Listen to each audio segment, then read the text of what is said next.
Hello, welcome to Tub Talks with Damon. My special guest on location in Toluca Lake, California is Michael Maimone. Hi. Musician, artist, and amazing person who I cannot wait to speak to. Thanks, Damon. Thank you. It's good to be in the tub. It is great. Thank you for inviting me into your tub. Yeah, it's good to share. And just always, so we speak up so everybody can hear everything we want to say. Absolutely. All right. Everything, yes. We'll speak up. When I'm not on stage, sometimes I forget to enunciate. A lot of artists I speak to are really good at projecting on stage, and then sometimes they're very quiet in the bathtub and have to like say, oh yes, please project your voice. So That's me. And that's you. So Michael, the first thing I like to ask my guests on Tub Talks is, what do you like most about your body? Let's see. What I like most about my body, maybe my nose. Yeah. Because it reminds me of where I come from. I see like my dad and his dad in my nose. I like that. So what is your background? Where do you come from?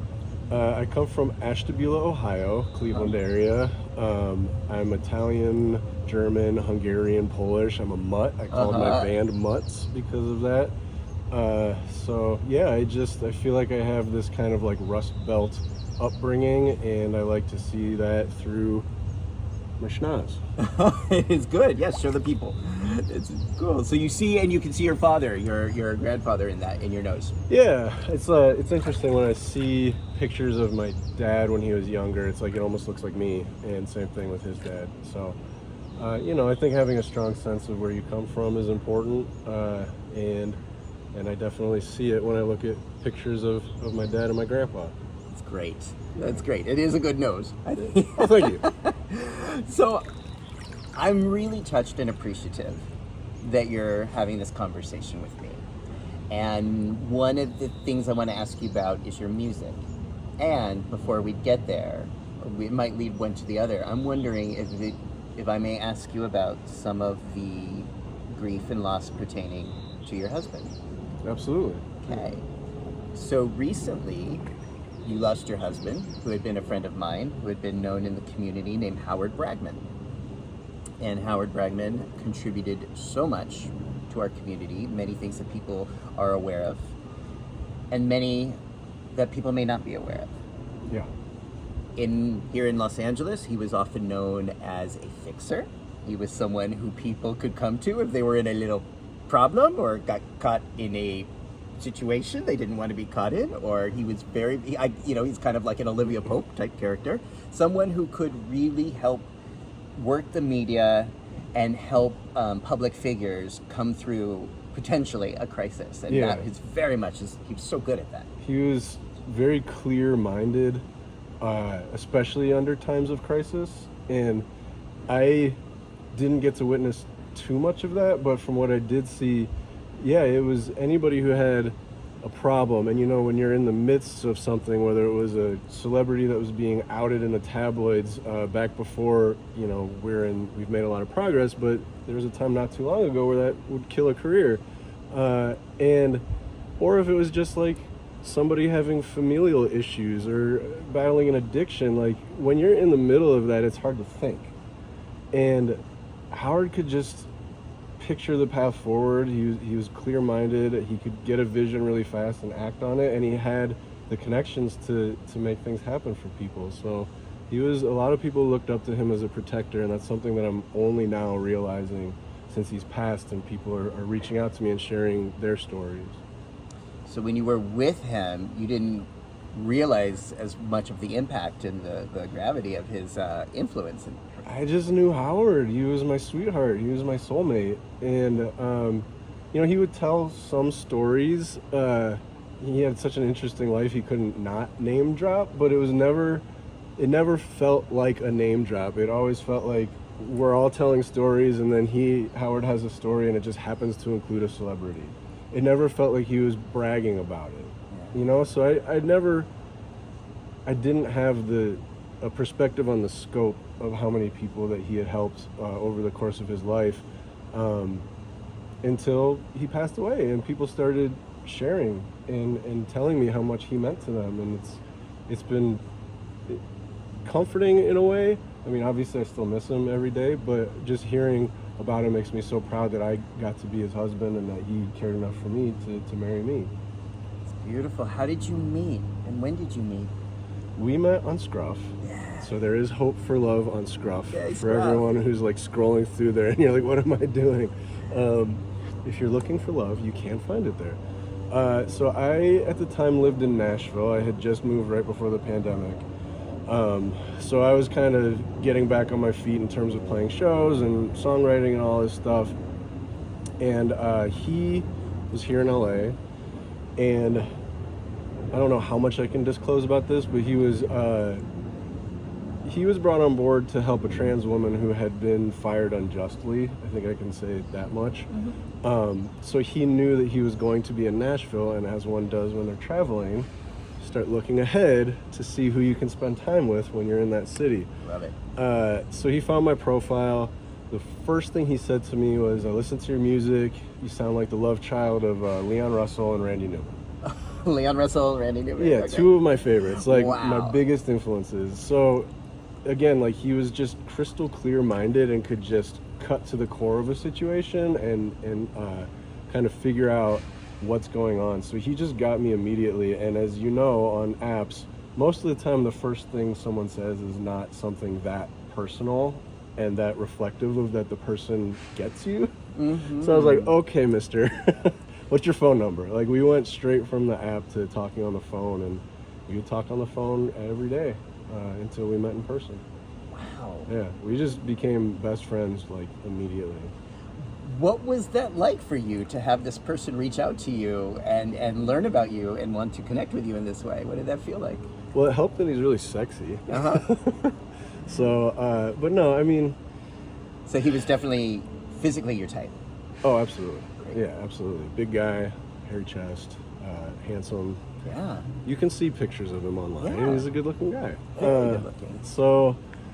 And full of life, full of energy. Absolutely. His energy is remarkable. Yeah. And that's another thing, as I talk to people who worked with him and worked around him, it's just like the way he could change the vibe in a room just by being there. And some of the interviews that I see on TV, again, like I've only looked this stuff up after. Like when I was with him, I wasn't Googling him. Maybe I should have, but you know, I loved him as my partner. So after he passed and I started hearing these stories, I went out and it's just like, he'd be on a panel of people talking and it's just, and I'm biased, but he just stands out. Like yes. his energy and the way he talked and lifted a room, it was just spectacular. So what was the first in-person meeting with him like after all that back and forth? This isn't going on OnlyFans, is it? Or like, what, how much can I say on YouTube? No, whatever you're comfortable saying. We can't show things on YouTube, but we can talk about things on YouTube. Okay. It was, without getting too graphic, it was electric. I mean, we had talked on the phone for about 2 months before we could finally meet. And so there was a lot of pent-up sexual energy, which was incredible. But more than that, we would walk around town, this was in New York, and we were holding hands and walking around Manhattan, like, immediately. And true, we had like a couple months, so we really were close at that time, but it was like we were saying I love you by the end of that weekend. It was just so fast. It was, and I've talked to some people about this, and it's like we recognized each other. It was like a past life thing, and I don't say that lightly. It really was like, what took you so long? Like, we found each other. That's beautiful. Yeah. How is it feeling talking about this with me right now? It's good to talk about it. I'm like this far from crying, It's okay. but it's really good to share about it. Yeah, we can, you know, there's tears that we can have from grief, and there's tears we can have from joy, and sometimes it's really hard to tell which place they're coming from. Yeah. Maybe it doesn't matter. They are what they are. It's true. It's true. So you met, it was fireworks, it was dynamics, it was great, and then how did you move to LA right away, or was there a time in between? No, it was, we maintained the long distance relationship. We spent more time together than apart over the year we had together. But you know, I was getting going in Nashville, and I had my community there and my connections that I was working songwriting and playing and my band, and so he didn't feel the need to pressure me to move to LA, and it meant a lot to me that even though very quickly we understood that this was serious and we were going to marry, like I think within like 6 months we were talking about marriage. We just realized that we could, we wanted to be together, and we had really planned to move in together this summer, get married, make it official. I was going to move out here. But he didn't pressure me, and I just knew when the time was right that we were going to do it. So there was no pressure, and I think that's really important when people talk about relationships. Even when there was this clear connection and chemistry, there was not pressure to immediately move. Right. Or even though we felt it, there was just, we knew that we were individuals, we each had our own lives and careers, and we didn't want to put any pressure on that. Because if you pressure somebody to move across the country, it's kind of coloring that experience, and you say like, well, if things don't take off right away, am I going to resent you? So I think it was smart for us. Like, in retrospect, obviously I wish I would have moved immediately, but nobody can know these things. Right. So you were taking your time to just both of you to make sure that you were absolutely taking the right steps. Exactly, to set up our future together on the right foot. So I think we did everything right. We did move quickly emotionally, and I think that's the most important part. I've never talked on the phone with people 15 times a day. Like, sometimes my call log was just Howard, like any mundane thing. It was like, I just got back from the grocery store, I'm going to call Howard and tell him about it, or vice versa. He would call me in between his business meetings and just tell me what happened. So, yeah, it was a connection like I've never had. Wow. You mentioned before what you saw in Howard, his life, his sexy body, his vivacious zest for life. What did Howard recognize in you? I think he saw my work ethic. I mean, it's not an easy life to be an independent musician, and just sticking with that over close to 20 years. I think he really respected that, and that was part of him not wanting to pressure me to move outside of what I had built for myself physically. So, yeah, he would always tell me he was proud of my work ethic, and he would kind of show me off to his friends and say, like, look at this video you made, like, look at this, like, he's really talented, but more than that, he works hard, because I'm independent. I don't have a label. I do most of my videos myself. I record myself. So I think he just really admired that, like, if I needed to figure something out, I would learn how to do it and get good enough to put out a piece of art that reflected what I wanted to express. Beautiful. So when did you move here to Toluca Lake? So, as I said, we were planning on getting married this summer. When he was diagnosed, So which summer and then? This summer, 2023, Okay. He was diagnosed in early February of 2023, and I had just finished up my album in Nashville, and we had planned to go to one of his relatives' weddings in Atlanta, and then we were going to go to Mexico in February, and that was his birthday, and that's when I was going to propose. But I found out from friends he was also going to propose. Oh, wow. So we were kind of racing each other for that. I got the news. We just knew it was leukemia. We didn't know what type. It was very emotional, but I said, okay, I'm changing my flight. I'm coming right to LA. When was this? This was February 1st, and I got here on February 2nd. And I walked in the door of his hospital room.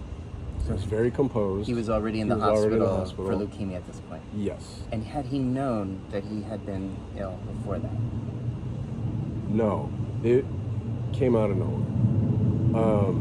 And he had actually had a blood test earlier in the month, and it was fine. So this thing really just came out of nowhere. And so when I finally got to his room, he was very composed. He was handsome and sexy, and I just couldn't believe that he had cancer. But the first thing he said was, "We're getting married now." And I understood that was something that we needed to give to each other just in case. And at that point, what we're thinking is, yes, let's get married now so we can give that to each other. I'm going to be here with you. You're going to fight this, and we'll do the ceremony later. We'll have, the big thing with the family and friends. So we did it, and with the help of one of his friends, we were able to get a marriage license that fast, and we got married in his hospital bed.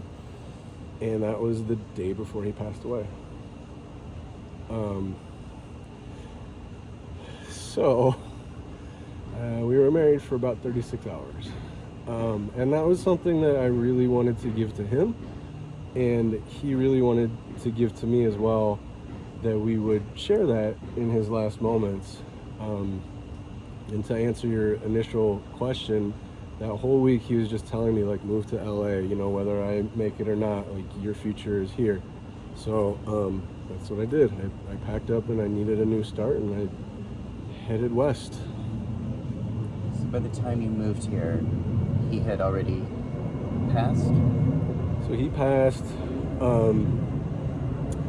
We had his funeral in Flint with family, and then his memorial was back here, which was a beautiful ceremony to celebrate his life. And after the memorial, I flew back to Nashville and then drove all my stuff out here. How you doing? How you feeling? Okay. Yeah, thank you. Thinking about the logistics of moving helps calm me down, because that sucked. It was just, moving sucks anyway, but doing it under duress was just like, it was horrible. But, I think one thing you asked me what he saw in me, I think he liked my thriftiness, and I sold everything I didn't need, and I covered all the moving expenses, and I could just hear him being like, proud of you. Just those little things, when you do something small and your partner sees it and acknowledges it, it's the biggest thing. Just being seen and understood. He was really good at that. And I tried to do that for him, I felt like being such a giving person, a fixer, he was always doing stuff for other people. And what I realized early on is this man needs somebody to acknowledge him and to do these things and shower him with love and look out for him. And it's difficult to think that someone of that stature needs a protector, but I took that on as my goal, protect him and make sure he feels loved. And he knew that, he sensed that. Yeah. That you wanted to do that for him. He liked my vacations that I provided may not have been as fancy as what he was used to, but I think he enjoyed that I was at least planning a trip for us and took us to, wherever we would go. So, yeah. Thank you.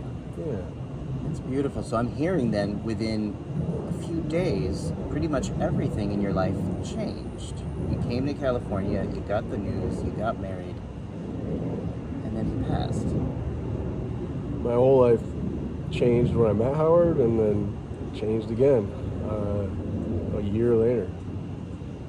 And it's surreal. I mean, I woke up this morning, it was really tough to get out of bed. If you've had loss, I know you understand that it's not linear, and then you can have a couple days where you feel like you're making progress, but then several days in a row where you're just right back having a hard time getting out of bed. And I woke up, and this is Howard's house, for those of you who haven't put it together. So being in this place is beautiful, and it's a great place for me to work and to honor him and to keep creating. But there's always these moments which is like, what the hell happened? It's so surreal. And it's like, a year ago I was still living in my place in Nashville and very much in love, but in those early stages of love where you're feeling it out and planning and thinking about the future, and now it's the future, it's a year later, and I woke up this morning a widower. And it's just like, what the hell? It's bizarre and it's surreal. And you get those flashes where you're just like, am I in some sort of parallel reality that like life took a wrong turn and maybe like happiness is back there somewhere and I can still get to it? But then it's just working through those feelings and getting busy and going about the day. Do you have people here in Los Angeles who you trust and can talk to when you're having one of those days or one of those weeks? I do. I have friends here that have moved here. You know, a lot of people, especially in music and entertainment, migrate here. So I've been fortunate to reconnect with some of my friends. And I think, especially in the first few months after Howard passed, I was mostly blessed to be accepted by Howard's family and friends, because my friends knew of Howard and had met him, but Howard's friends and family knew what loss I was experiencing to the extent of who Howard was. So it was great to be surrounded by people who could share stories. You know, like, you knew Howard, so you can fill me in on pieces of his life that I didn't get time to be aware of. And so that is really a blessing, is to have the love of his friends and family who knew what we meant to each other, and just help me feel that connection still, learn more about him, and then in turn I can, you know, try to be the centerpiece there and help them come to peace with losing Howard, because a lot of people are missing him. Yeah. Do you have, if I may ask, do you have support or counseling here, or someone you can speak to professionally if you wish to? I got on BetterHelp, so I've been doing that once a week.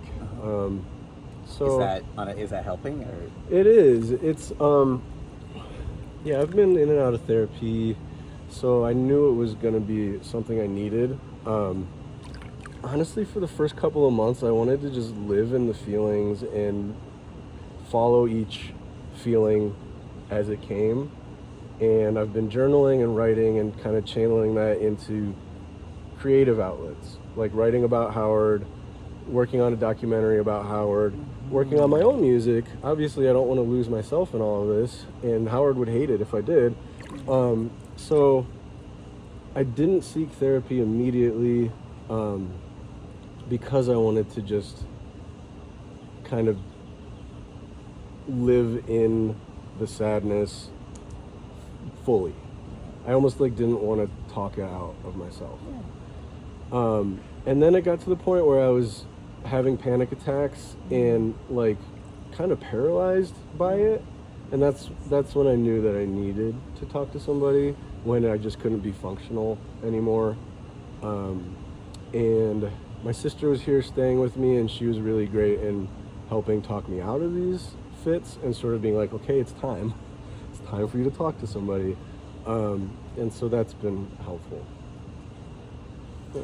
And it makes sense. Anytime we have just one major life change, it can be traumatic.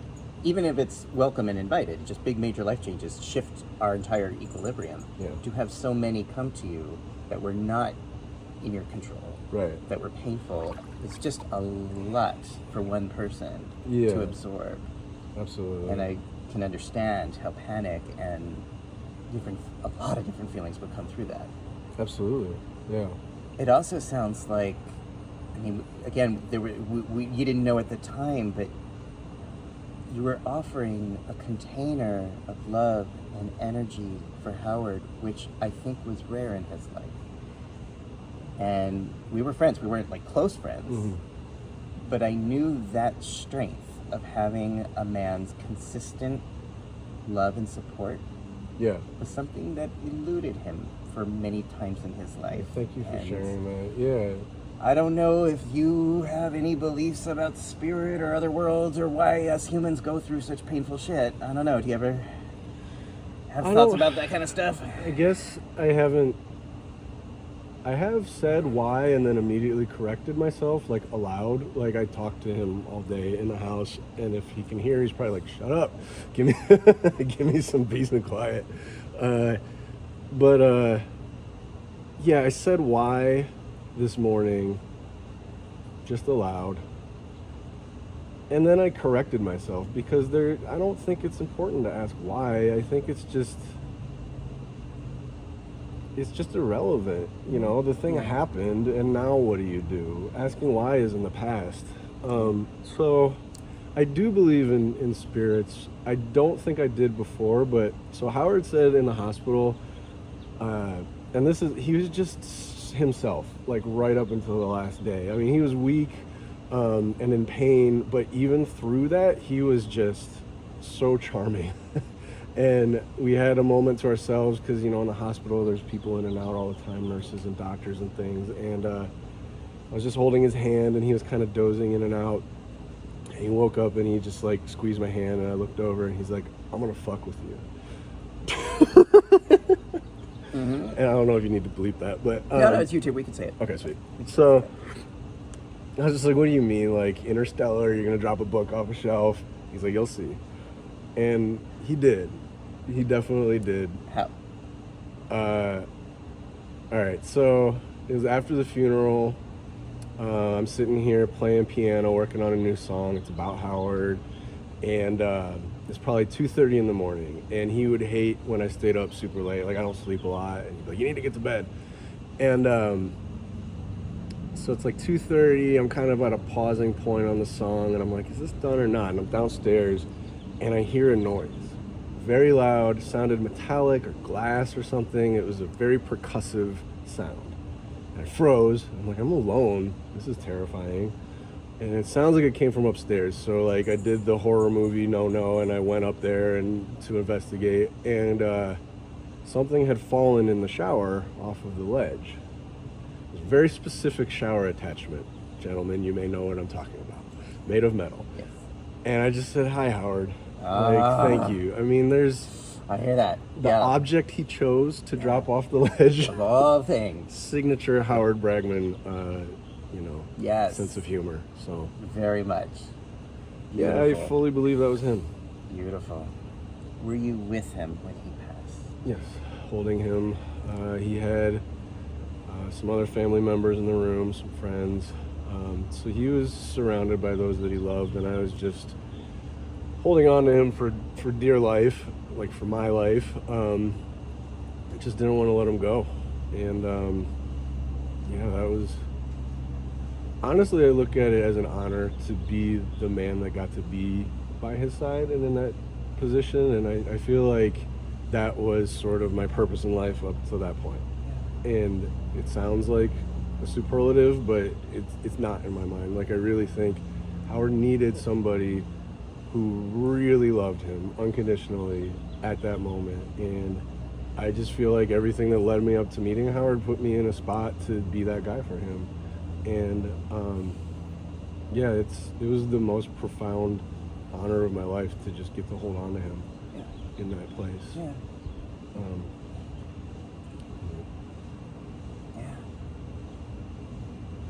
You know, to be surrounded by people you love in your last moments, and just,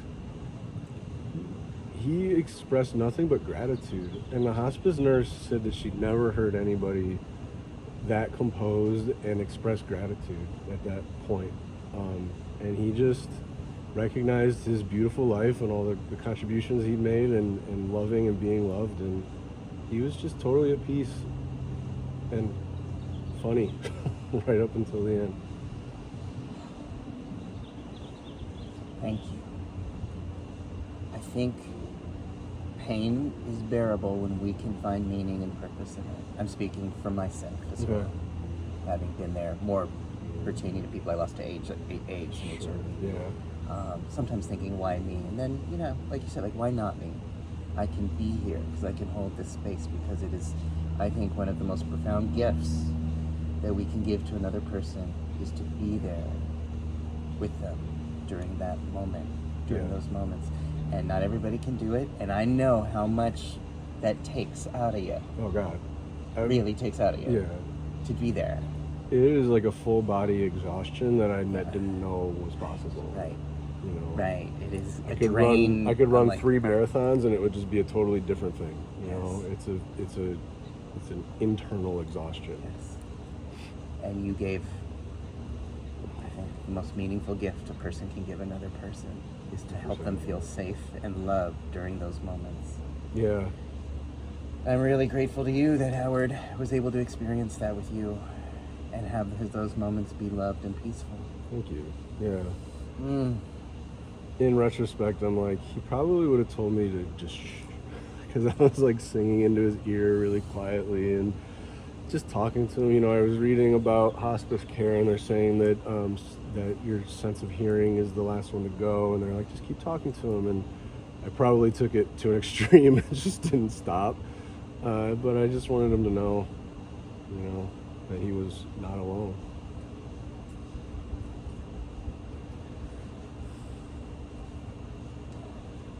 How you doing? Okay. So now I'd like to ask you about some of that music Yeah. and some of what you've been writing and how you've been channeling your grief, if I may. Is that okay? Yeah, let's show him the record Okay. cover. It's So Howard's what on we it. have here, let's talk about this. So this Tell me record about this cover would not have happened if it weren't for Howard. Yeah. Because I, had a process of coming out, and I think when I started as everybody did, the most personal of journeys, as Howard would say. But I although I was out and making music about my process, this sort of thing had not happened yet. This sort of thing, like Just a nude depiction of me on an album cover, and so celebrating your body. just celebrating, exactly. Yeah, which Howard was very much about. He really Yeah. was. And so I think that I was still very much in, this secondary closet of, being out and being comfortable as a gay man, but still not like showing it and declaring it as an honor and a privilege to be out and be gay. And so we kind of rolled this idea together, and I went to my friend and I was like, could you do a drawing of me naked riding a bear, and can the bear be shooting lasers out of its eyes? And my friend Vinny Rico, who did the artwork for a thing called Tommy Dakota that I was commissioned to be a part of, I kept in touch with him, and he came up with this, and I was like, perfect. And then I named the bear Howard, because it's like he's still giving me a ride. He's still showing me the way. Beautiful. Yeah. So we have on here 18 songs. Yeah. And do you want to read the dedication? Oh, yeah. So it says, in loving memory of my husband, Howard Benjamin Bragman, thanks for the ride of my life. And I made these little butterfly initials, and I'm looking to get one tattooed on my arm just to remind me. I have a tendency to play too fast and too loud when I'm performing because I get excited. And Howard was always like, rein it in just a little bit, like have a little more control. And I think that helps me connect to the audience better. And so I want to make sure he's always with me when I'm playing. So I need to get this little reminder tattooed on me. Cool. So we have 18 songs here. Yeah, they're not all songs. So as I was telling you before, it is a true mixtape. Some people don't know what a mixtape is. Help the youngins. people. Help the youngins get it. Back in the day, you can take an actual cassette tape, put it in a boombox, and then make your own mixtape. You can dub from other tapes. You can dub off the radio. You can use the little microphone to put little messages in there for your secret someone that you want to make this mixtape for. So it was a very personal thing. It was like an audio greeting card in a way. And so I had all of these singles that had come out, and I wanted to put them on an album, but I didn't want it to just be like, okay, and now the album. I wanted to make it special, so I recorded a few new songs, some interludes, and then I ran a bunch of it through an actual tape recorder and put some little voice memos on there, and they sound nice and trashy like a tape player should. And then Is Howard on the memos? He is not, no. But I kind of made it. The first track is called I Made You a Mixtape. And when I started my solo project, everything was getting heavy in my life, even back then. And it was around 2016, and Trump had just gotten elected. And my previous band had done a lot of political, heavy rock stuff, like shouting, very political. And when I started my solo project back up, I was like, I just want to make people feel like, let go of all of these troubles for a while, for the set, for the show, for the record. And so I kind of started it as like this, the motivation was just to make positive music. And I didn't realize at that time how much I was going to need that myself. So when I made the interludes, the opening is I made you a mixtape, just, hope you can put it on and it'll make you feel better, it'll lift your spirits. And when I got the record back after he had passed, I was like, oh shit, this is a mixtape for my future self. Because I just, we all feel the negativity and we've all experienced these things, and I wanted to make a record that would just lift us out of that when we need it. Were these songs, or any of these songs, developed following Howard's death? This was done before he passed. Okay. So that's what I was doing in January this year. Okay. Was wrapping that up so it would be ready to send off to press. The one Before you moved here? Yes. Okay. And the one track on there that he specifically requested was a cover of The Best. Oh. So I had, seen this scene in Schitt's Creek, and I started doing my own rendition based off of Noah Reed's rendition of Tina Turner's rendition. It's a cover of a cover. Of a cover, because Tina Turner didn't do it originally either. So, for that reason, I was like, I'm not going to put this on a record. Like, it's a cover of a cover of a cover. And Howard was like, no, this is your authentic voice. Like, this is your stamp on this song. And he loved it. And he said, you should definitely record it and put it on the album. So I did that. And I got the final mixes back. And I was able to play it for him in the hospital. And that was kind of like my last thing that I got to show him. And he signed off on it. He said it was okay. Wow. He said he loved it. Wow. So, yeah. And so he had heard these songs and really wanted you, especially track 17, The Best. yes. And Yeah. in the hospital, I was trying to do the templates for the artwork and everything, and I just couldn't focus. And he would like, have you done the artwork yet? And I'm like, no, I can't.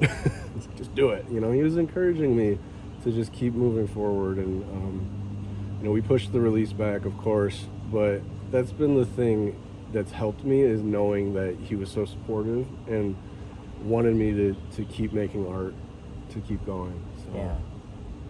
So did the producing and creating music feel different after his passing? Yeah, it's a lot harder. And I've been writing about him, but the songs have been more difficult. I think because I'm self-editing too much, because I feel like it's so important and I want it to be perfect. And that's the worst scenario, circumstances for composing music. So right now I'm just writing, book, documentary, whatever it turns into. It's just narrative form. And musically I'm doing a covers album. All songs that were very important to Howard. And so that has been, just a really therapeutic thing to go up and play the piano and hit record and just do takes of these songs. And even then, I'm like definitely being overly analytical of it, because it's for Howard. I want it to be perfect. So it's coming along though. Wow. Yeah. And you mentioned a documentary. I'm going to put this aside. Yeah. You mentioned that a documentary is being made, or you're making a documentary. Yeah, I'm still in like the infancy stages of it, but that shade actually feels nice. I was like overheating for a second. I did too good of a job of heating up the hot tub. So I just feel like Howard's impact, specifically in the LGBTQ scene, is just so important. He was definitely like a man behind the scenes, but the visibility that he created by helping queer celebrities live their authentic lives is so important. And it's a different kind of assistance for the community. And I think it's an important one, and something that should be shared. Everything from pro sports to country music to TV and movie celebrities who were in the closet would come to Howard just to kind of guide them through that journey. And, in the late 80s, the 90s, like that was a risk to everybody's career, including Howard's. So to have that fearlessness and that vision that he did, I think that's something that I would really like to do my part in having that story be heard. Beautiful. And you mentioned that when he was coming to Nashville, before you met, the reason he was coming to Nashville was to help, was to advocate someone who had been discriminated against. Exactly. Because they were transgender. Exactly. And I hope, and I want people to know, that is part of what Howard's life was dedicated to. For those who know him, or those who knew him might have known him for occasionally being on CNN talking about celebrities, right. Or known him in a private sense as just sort of like this socialite right. guy. But his commitment to social justice, to equality, to righting the wrongs of discrimination were there always, as far as I knew in his career. It means so much hearing it come from you. Yeah. And a lot of it was pro bono. And a lot of it's stuff that you're not going to read about in the news. It's not a celebrity. You know, the person that is responsible for us meeting, she was not a celebrity, and he was not taking money for that gig. He believed in his soul in that cause and worked his whole career to do something about it. And his first job, and again, this is like stuff that I'm uncovering, you know, he told me certain things about his career, but the first client he ever had when he started his own company was a pro bono case, and it was Joseph Stephan. He was a naval cadet who was kicked out of the Naval Academy when it was revealed that he was gay.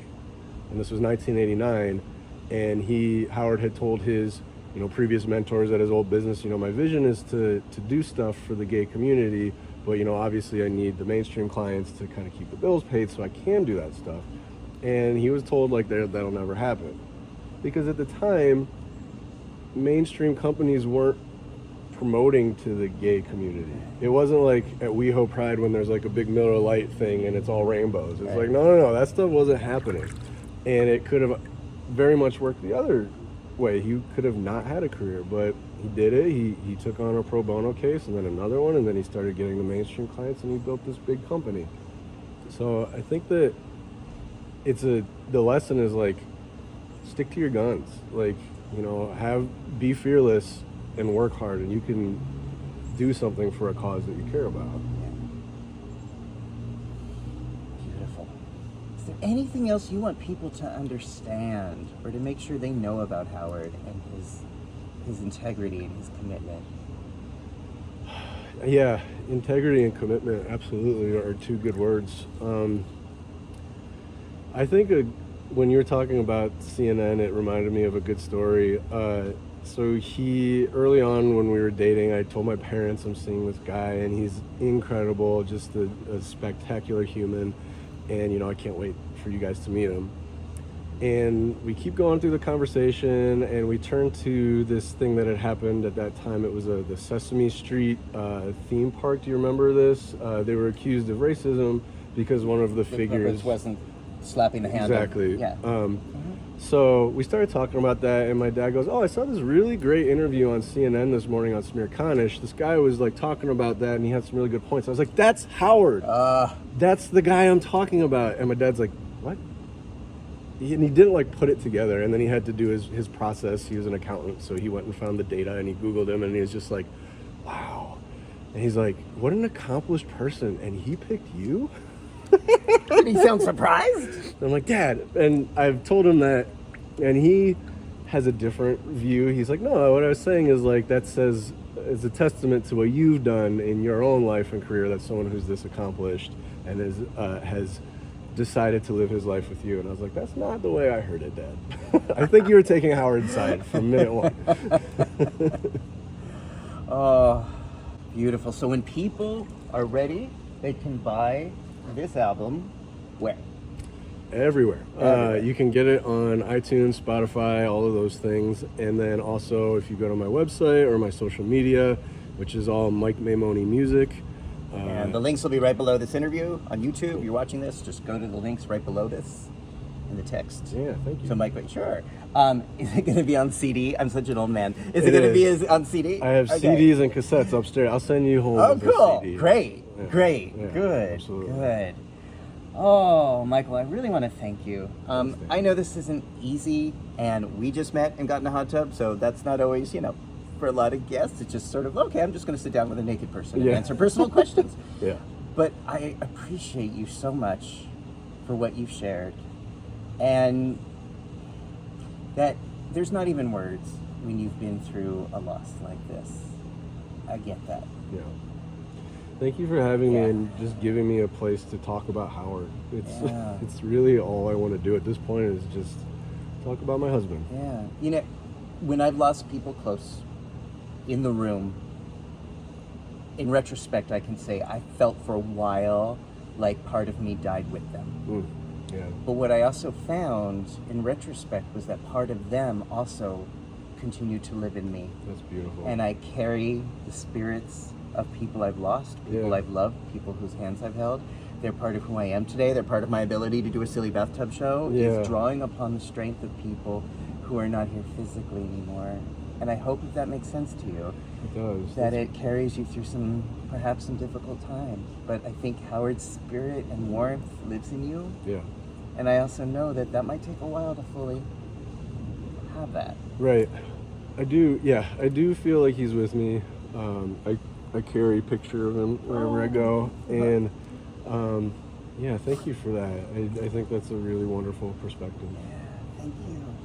All right, folks, if you like this interview, subscribe down below. Even if you don't like the interview, subscribe. There's over 100 interviews now with people who are just living life and going through ups and downs and grief and celebration and arts and entertainment and health. And that's what this Tub Talk show is about, is how we create a world where we can share our experiences, and maybe together, by sharing them, we can learn and grow and get through them a little easier. Yeah. Oh, thank you for That's that. fantastic. Thanks for having me. All right, everybody. Thank you for watching. Bye-bye. Bye. Oh, thank you. That's great. Yeah, thank you. It's really cool.